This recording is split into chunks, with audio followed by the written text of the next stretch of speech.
Hello, I'm here with Stephen Robinson's art down in Surrey, and what a beautiful gallery we have in front of us. Amazing art that hopefully you can tell me all about and bring to life. So, good to meet you, Stephen. Good to meet you too. Welcome to the gallery. We've been open since Easter, and we've got, I guess, a very eclectic collection of art in terms of we've got everything from original oils, we've got sculptures in bronze. Well, amazing galleries coming up. You remember you've got your exhibition coming. We've got the exhibition coming up. Your head's so full, you've got so much talent going on at the moment. So yeah, and we've got photography as well. So we've got fine art photography as part of that. So we've got a number, as you mentioned, we've got a number of items coming up in September next month. We've got a solo exhibition with Mr. Controversial.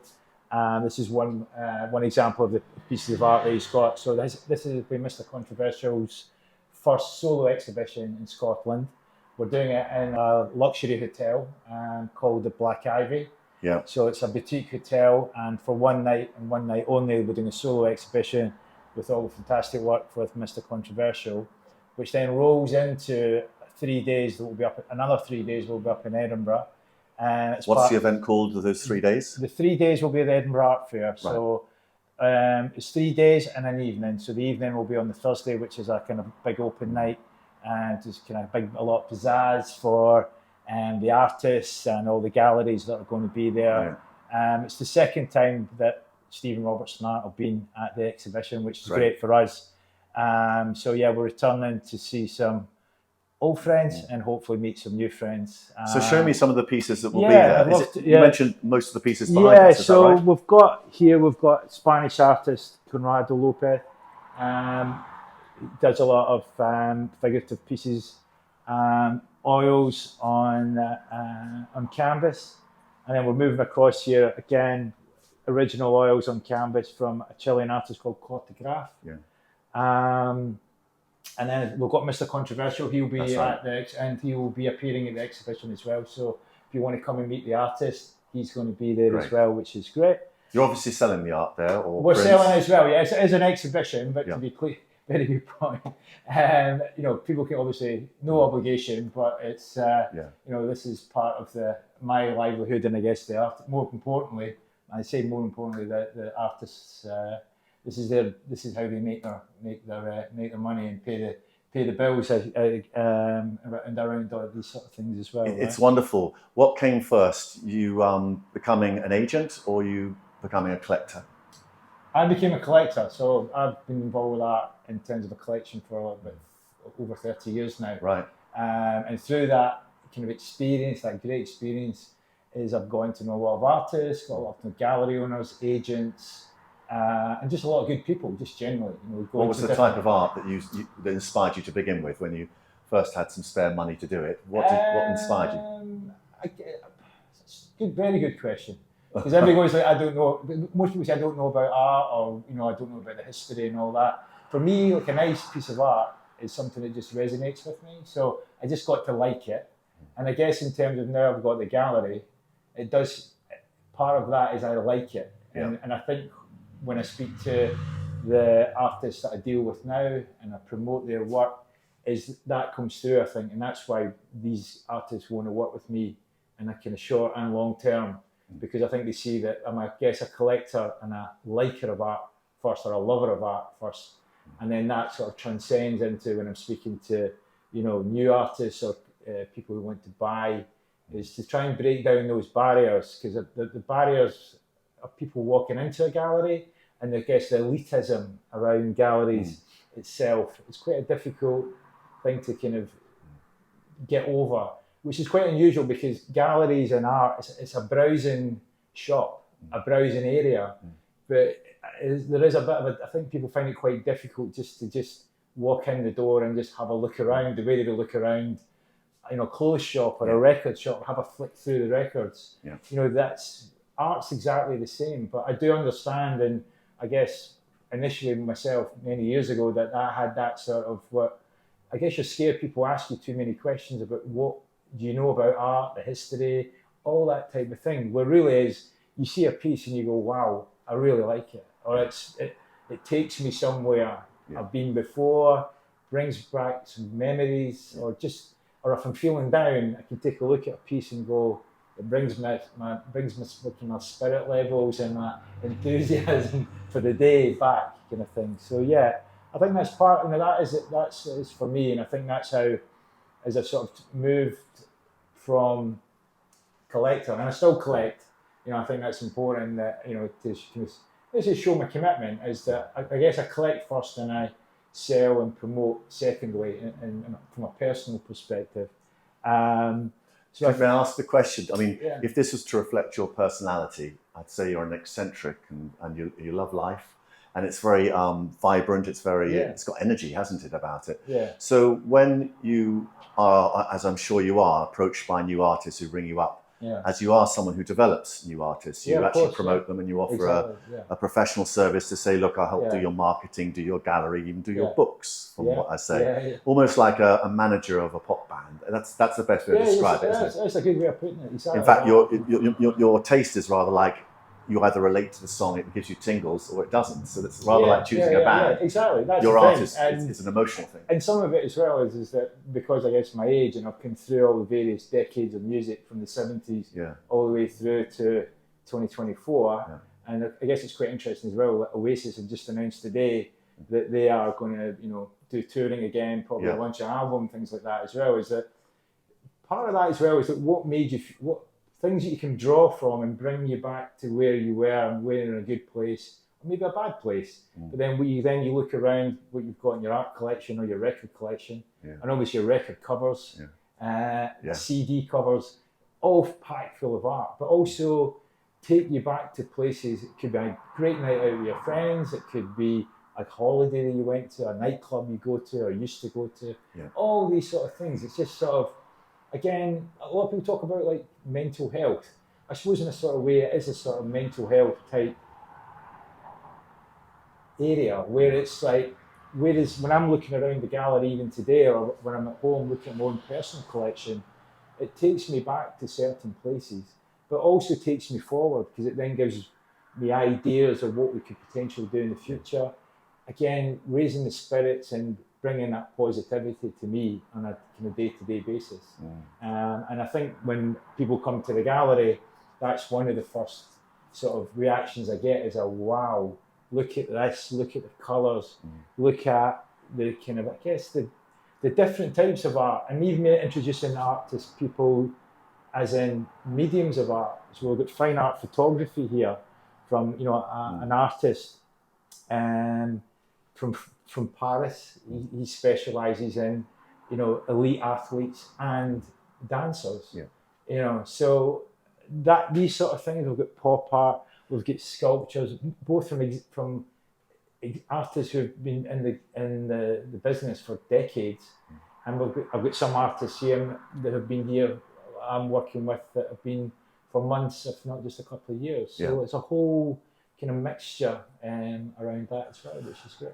What is very exciting is what you were describing to me as this almost immersive art. Jem, have a look over here. We're looking at the Amy Winehouse picture here. Now tell me about what's happening with that, because you explained how you're using technology and making it more immersive, adding... Tell me about that. Well, I think in itself, it's such a stunning picture, right? It's a painting, oils on the canvas, Amy Winehouse, tragic figure, iconic figure. She's an artist in herself and at all different sort of levels, from her singing to the writing that she did, the performance, everything. Her body was covered in art as well, right? She had all the tattoos and things like that as well. Very distinctive style, makeup, clothes, etc. as well. So again, very iconic, very kind of mesmerising and sort of, but tragic at the same sort of time. How is the artist transforming this picture? Because you mentioned how you're going to add technology to it. On its own, it's a piece in its own, right? Yes, it's fabulous. A fantastic piece of art. But what we're going to do is we're going to put some augmented art behind this or with this. She's one of these people that everybody sort of knows her, or as in they think they personally know her. And I think because of the tragic circumstances around her and her life and such a talent getting snuffed out at a relatively young age, and this will form part of a bigger collection of icons that have suffered, I guess, a similar. Do you, as an agent, I mean, first of all, are you bombarded with people? And two, how do you vet out a new artist to see whether it's worth going for? Yeah. And three, I guess, what does an artist have to do to get to the temperature that an agent like you would notice? So let's start with that one. What does an artist have to do leaving college to be noticed by an agent? I would say the personal touch is always best. You mean physically one-to-one to see? Physically, yeah. Obviously, preferably call ahead to let me, but all joke like. But the part of it is that just doing a scattergun approach to send. This is me speaking personally here. Send a scattergun approach to approaching every gallery, every agent, etc. Is I think if pinpoint as an artist, what are you about? And I think if you can pinpoint that, then be more selective of who you approach. If you are a figurative and also artist, why you're approaching the agent, what is it that Stephen's all about? My artist fills this it's gap all very or not. much. It's like, well, what do you want from this Yes. as well? And it's, I know, quite often what we hear is world domination. Yeah. Right. So that's great. I'm all for world domination. Do you know how parallel this is to the music business? Isn't it? It really is. Exactly the same The thing. music business is just like the art world in some ways. Yeah. In other words, if you want to get a manager, find the one that has a similar sort of style and band and music and that lot, and he'll then get you the gigs in parallel. Yeah. Same with an art agent. Now tell me, where could any artists have a chance to show their work to you? If they're not in Scotland, how do they contact you without blowing up your inbox? What do you suggest? And what do you want them to attach to their email to grab your attention? Do they have to have a big social media presence or just not send necessarily. a few sample pictures? Just a couple of sample pictures. Yeah. If they've got some links to the socials, then that's great. And what about any background to the pictures and explanation? Background to them as well is important. Yes. What are they about? Where have they came from? Yeah. Are they self-taught? Have they come from Royal Academy, for example? Yeah. That type of thing. And their influences. Yeah. Not just from a painting or a sculpture type background, but music as well, and other forms of art that sort of have influenced them. But also, what do they want from it as well? All kidding aside, the world domination, but where do you sort of see your art fitting in amongst? Now that's interesting. What do they want? I'm just curious. What does an artist normally want? A musician would say to perform concerts to a large audience, etc. So for an artist, would it be, I'd like a lot of people to see as many people as possible, and then obviously to sell the stuff? Yeah, is that right? It's getting the exposure. Yeah, so it's really that. So either do you want some pieces in the gallery? Yeah, well that's like a great starting point. Yeah. I take the gallery on the road. Obviously, I'm based in South London. Yeah. But next month in September, I'm going up to Edinburgh and I'm doing the Edinburgh Art Fair up there. And as I mentioned, I'm doing a solo event with Mr. Controversial in the Black Ivy Hotel. So there's I look at various ways personally of one, where do I want to see art? I go to many different places, as we all do, bars, restaurants, and even people's homes, and you can on people's offices.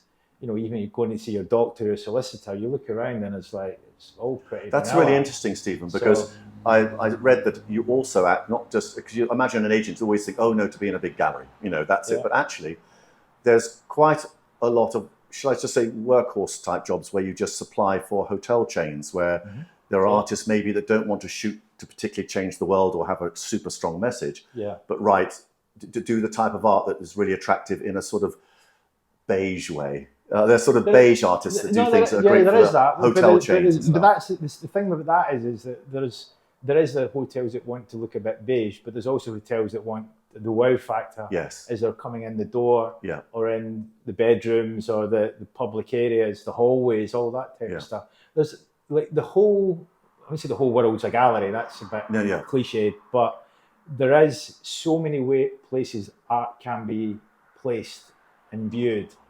And what I'm trying to do as part of, as well as having a gallery, and is the exposure that we can give to collectors and the artists as well. So working in collaboration around that as well. So people say, well, why would you want to put artwork in a solicitor's office? well, why not? Why do solicitors and their clients not want to see something that gives them a bit of a wow as well? I don't know. I think so. I've worked in financial services as well, and some I worked with a German bank who were one of the biggest art collectors in the world, and in the offices did all these original art pieces around, which every day getting the vibe. They often sponsor things, don't they? But these actually, but for the staff and the clients walking into the offices, it was just like you go into meeting rooms and it'd be wow. All you would need, where we could even see some of these pieces, it would need to be a special exhibition. But in your own office, your place of work, where you think, oh, this is going to be a bit dowdy today, it's going to be it's going to be a tough day. You've got these, as you look around the building and look around the office, you've got all these things that gives you pride. Like, exactly. So I think part of it as well is for when I'm working with artists, it's not just about what gallery, can we be in your gallery, Stephen? It's like, and can we do all the socials? I'm not saying they're all givens, but sometimes as well, it's like, well, where else can we put the art? Where else can we show it? Where else, or where best does it sit? There's so many different types of art and so many locations that if you add all that together, then there's no right or wrong place to put artwork. And I think part of it is sometimes to get away from the beige stroke decorative art, because it's not beige or decorative to everybody. That's the thing. And that's what I think for everyone needs to view is that your beige is my multicolored spectrum, and vice versa. So something is, well, that looks good. Beauty's in the eye of exactly, and it's the beauty, but it's also how does it make you, what are you pulling from that as well? You could just see a black canvas where somebody could see the darkness and the light in amongst that as well. So after dark, there will be light. These sort of things. It's everybody to try and double guess what people want is difficult.